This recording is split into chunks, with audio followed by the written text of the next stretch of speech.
বর্তমান বিজ্ঞানীরা বলছেন একজন সুস্থ মানুষকে ধরে তার হাত পা ভেঙে দিলে একজন সুস্থ মানুষ যতটুকু কষ্ট পায় একজন মা তার সন্তানকে জন্মের সময় তার চেয়েও বেশি কষ্ট পায়। আল্লাহু আকবার।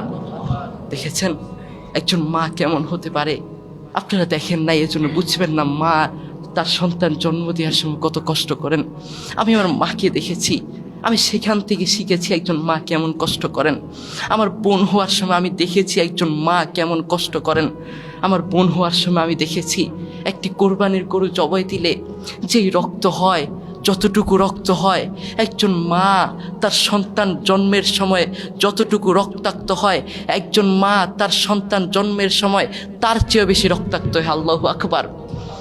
দেখেছেন একজন মা কত কষ্ট করেন, কত শ্রম দেন তোমার জন্য, আর তুমি সেই মাকেই তুমি ভুলে যাও।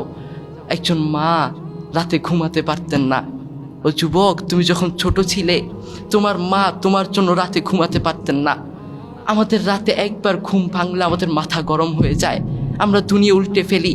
কিন্তু মায়েরা রাতে কয়বার তোমার জন্য ঘুম ভাঙে তার কোনো হিসাব নেই। নিচে ঘুমে পড়ে যান, এরপরেও তোমাকে ঘুম বানানো ছাড়া ঘুমায় না। তোমাকে ঘুম বানিয়ে তারপর মায়েরা ঘুমায়। আর এখনকার কিছু সন্তানরা তার মাকে ঘর থেকে আঘাত করে। এভাবে মায়েরা না ঘুমাতে ঘুমাতে তারা আস্থা রোগী হয়ে যায়, চিররোগী হয়ে যায়, তারা অসুস্থ হয়ে যায়। তারা অসুস্থ হয় তোমার জন্য। তোমার মতো সন্তানকে মানুষ বানাতে গিয়ে একজন মা চিররোগী হয়ে যায়, অসুস্থ হয়ে যায়।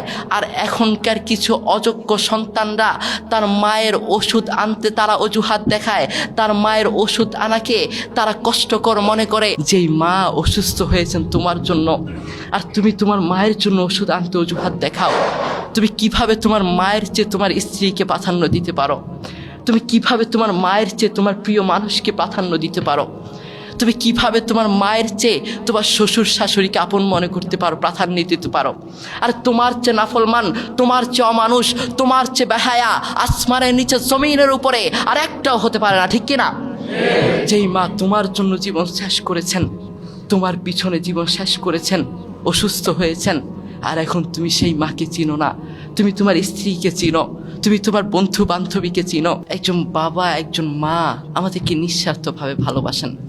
পৃথিবীর প্রত্যেকটা ভালোবাসায় স্বার্থ থাকতে পারে, পৃথিবীর প্রত্যেকটা মায়ায়, প্রত্যেকটা ভালোবাসায় স্বার্থ থাকতে পারে, কিন্তু মা এমন একজন মা আপনি পেয়েছেন, প্রিয় ভাই এমন একজন বাবা আপনি পেয়েছেন যার ভালোবাসায়, যার মায়ায় কোনো স্বার্থ নাই, আপনাকে নিঃস্বার্থভাবে ভালোবাসেন। একজন মা এবং একজন বাবা, একজন বাবা নিজে হারতে চান কিন্তু সন্তানকে হারাতে চান না, নিজে হেরে হলেও সন্তানকে জেতাতে চান। তার প্রমাণ, তার বাস্তবতা, তার দৃষ্টান্ত হচ্ছে আমার বাবা। আপনারা দেখেছেন আল হিদায়া ফাউন্ডেশনের পক্ষ থেকে একটা ব্যাডমিন্টন খেলার আয়োজন করেছে। আমার বাবা প্রায় আমাদের সাথে খেলতে নামেন, যখনই সময় পান আমাদের সাথে ফুটবল খেলেন, ক্রিকেট খেলা খেলেন, যখনই সময় পান আমাদের সাথে খেলতে নামেন। আপনারা দেখবেন আমার বাবা আমাদের সাথে খেলার সময় বাবা আমাদের সাথে মিশে যান, বন্ধুত্বের মতো আচরণ করেন। আমি আমার বাবাকে দেখেছি যখন আমার ছোট ভাইয়ের সাথে একবার আমার বাবা খেলছেন, আমি আমার বাবার চেহারার দিকে তাকিয়েছিলাম। আমার বাবাকে আমি দেখলাম যখন ছোট ভাইয়ের সাথে তিনি খেলছেন, তিনি ছোট ভাইকে জেতানোর জন্য না পারার ভান করেছে, নিজে পেরেও না পারার ভান করেছে। আমি আমার বাবার চেহারার দিকে তাকিয়ে দেখলাম, চিন্তা করলাম একজন বাবা কেমন হতে পারে, একজন বাবা তার সন্তানকে কেমন ভালোবাসা দিতে পারে। আমি পরে আমার বাবাকে প্রশ্ন করলাম, বাবা আপনি হেরে গেলেন কেন? আমার বাবা বললেন, তোমার ছোট ভাইকে জিতানোর জন্য, তোমার ছোট ভাই যেন খুশি হয়, তোমার ছোট ভাই যেন জিতে আনন্দ পায়, এই জন্য আমি হেরে গেলাম। আল্লাহু আকবার। দেখেছেন ভালোবাসা কাকে বলে? আমি তো বন্ধু তোমাকে একজন বাবার পরিচয় দিচ্ছি। বাবা কেমন হতে পারে, কেমন ভালোবাসা সন্তানকে দিতে পারে। নিজে বাঁচার চেয়ে সন্তানকে বাঁচাতে চান একজন বাবা, নিজে বাঁচার চেয়ে সন্তানকে বাঁচাতে চান। নিজের কথা চিন্তা করেন না, যতটুকু চিন্তা করেন সন্তানের কথা। আমি আমার বাবাকে মাঝে মাঝে দেখি, আমাদেরকে কোথাও নিয়ে যাওয়ার সময় রিকশায় বা সিএনজিতে আমার বাবা নিজে গাড়ির বাম পাশে বসেন, কিন্তু বসেন না, তিনি ডান পাশে বসেন, আমাদেরকে বাম পাশে বসান। আপনারা দেখবেন বিভিন্ন বাবারা তার সন্তানদেরকে গাড়ির বাম পাশে বসায় কিন্তু ডান পাশে বসায় না। আমার বাবাও মাঝে মাঝে আমাদেরকে ডান পাশ থেকে তুলে বাম পাশে বসান। তখন আমি চিন্তা করতাম কেন তিনি ডান পাশে বসেন, আমাদেরকে বাম পাশে বসান।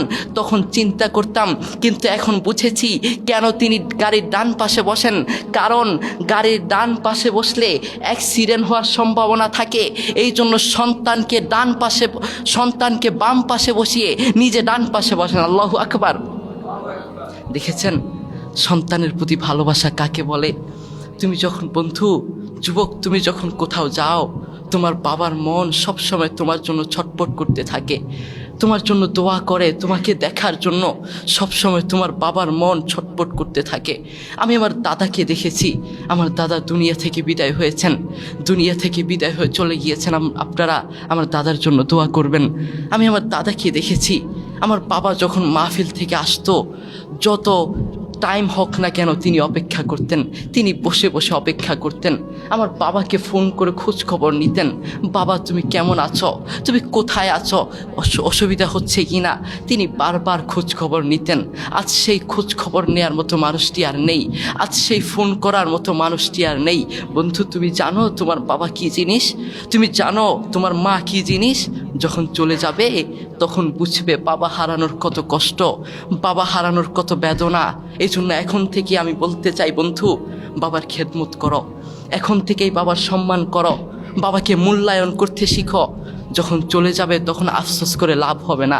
কোরআন মাজিদ আল্লাহ সুবহানাহু ওয়া তাআলা বলছেন, ওয়াবুদুল্লাহ ওয়ালা তুশরিকু বিহি শাইআ ওয়া বিল ওয়ালিদাইনি ইহসানা। তুমি তোমার আল্লাহর ইবাদত করো, তার সাথে কাউকে শরিক করিও না, এবং তোমার মায়ের খেদমত করো, বাবার খেদমত করো। আল্লাহ তাআলার ইবাদত করো, তার সাথে শরিক করিও না, তারপর তোমার মায়ের খেদমত করো।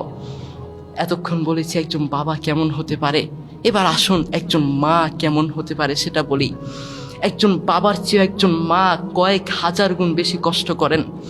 সবচেয়ে বেশি কষ্ট করেন সন্তান জন্মের সময়, সন্তান ডেলিভারির সময় সবচেয়ে বেশি কষ্ট করেন। তাই আসুন জীবনে কিছু না করি, অন্তত মায়ের জন্য মন খুলে দুই হাত তুলে মায়ের জন্য দোয়া করি। প্রত্যেক দিন রব্বির হামহুমা কামা রব্বায়ানি সগীরা এই দোয়াটি পড়ি। আমি যদি তোমাকে ডেকে প্রশ্ন করি, আজ সারাদিনে কয়বার রব্বির হামহুমা কামা রব্বায়ানি সগীরা এই দোয়াটি পড়েছ? বলবে একবারও পড়ি নাই। মাসে কয়বার পড়েছ? বলবে একবারও পড়ি নাই। বছরে কয়বার পড়েছ? বলবে একবারও পড়ি নাই। সপ্তাহে কয়বার পড়েছ? বলবে একবারও পড়ি নাই।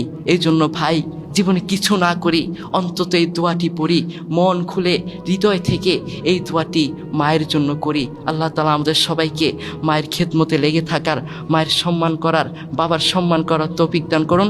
আসসালামু আলাইকুম ওয়া রাহমাতুল্লাহি ওয়া বারাকাতুহু।